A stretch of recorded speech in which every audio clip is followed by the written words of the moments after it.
You have 90 seconds for your opening statement. I thank you all for coming out this evening. And to tell you a little bit about myself, I'm going to answer a question that Randy posed to me in a recent editorial board when he said, "What about military service qualifies anybody to run for office?" Well, I served over 12 years in the U.S. Army. I fought courageously in Afghanistan. I saved the lives of countless friends. I led the way on over 40 special operations missions. I served with 3 federal agencies in counterterrorism. I volunteered to serve with the Israeli military. It wasn't government contracts that were on the line for me. It was my life and my limb that were on the line every night. And I tell you all very proudly that I know nearly every Gold Star mother in this district. And I know that their sons and daughters were qualified. And I sit often at the VA with my wounded peers from the Gulf War, Vietnam, Korea, and World War II.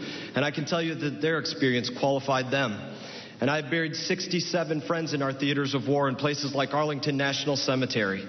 And I can tell you that those heroes were qualified. And to echo something once said by Colonel John Glenn, you should be on your knees thanking God that there were some men and women who chose protecting this country over watching their children grow up and want to continue serving today. When I think about why we're all qualified who have served, it's because of our sense of duty to America, that it will always be more important than our life itself, that it'll be more important than any partisan issue, than any political party, and I believe it's that kind of leadership that's needed more than anything in Washington, D.C. today. Thank you.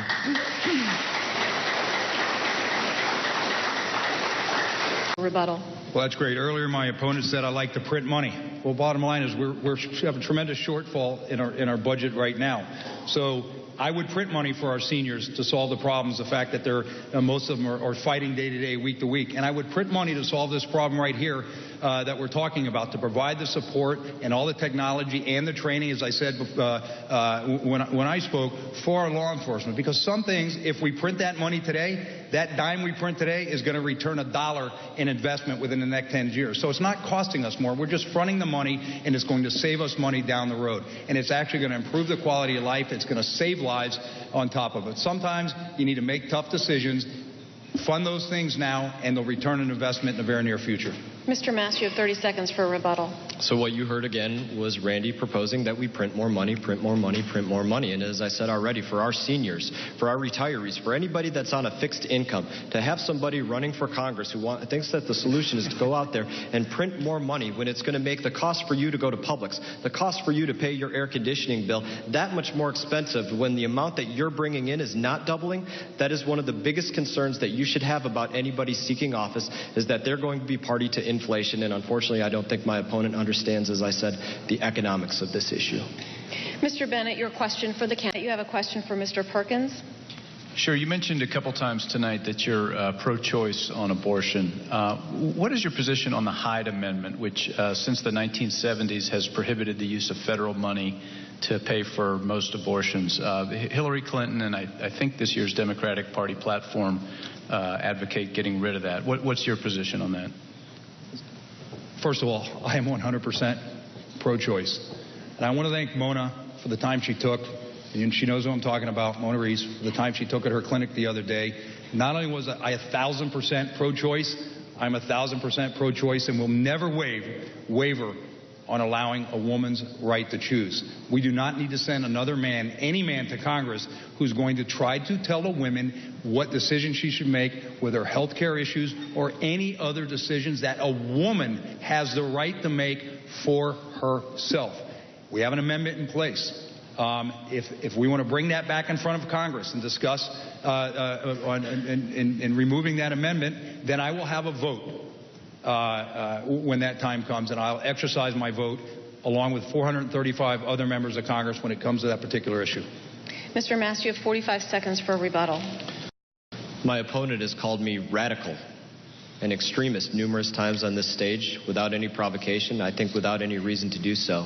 I would like to see him answer this question because I think it falls among the most radical views that could exist out there. He said he is 100% a pro-choice individual. So does that mean that you are a proponent for partial birth abortion, that you are a proponent for third trimester abortions, that you believe the unborn have absolutely no rights? Because if that is your opinion, I believe that you are probably ranking among the most extreme people on this stage.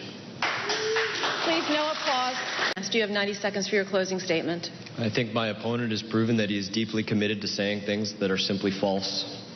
I can tell you I'm not going to predict to you who's going to win this race.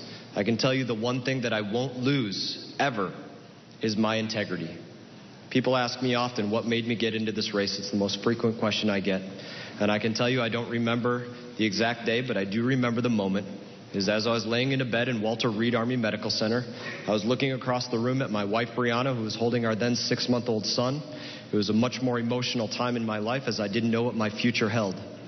And I looked at her right then, and I told her, I'm not going to let the best defense that I give our country, and I'm not going to let the best example that I ever set for our children be something that's behind me or be something that's in my past. And that is my commitment to you this evening, that I will fight for you every single day with every single thing that I have inside of me, the same way that I did it on the battlefield, to fight for you without regard for any personal gain, to fight for you without regard for any personal sacrifice, and to do everything that I can to fight for the issues that are important to you every single day as your representative, as your member of Congress. That's what I think that you're owed, and that's the way that I'll fight. Gentlemen, thank you.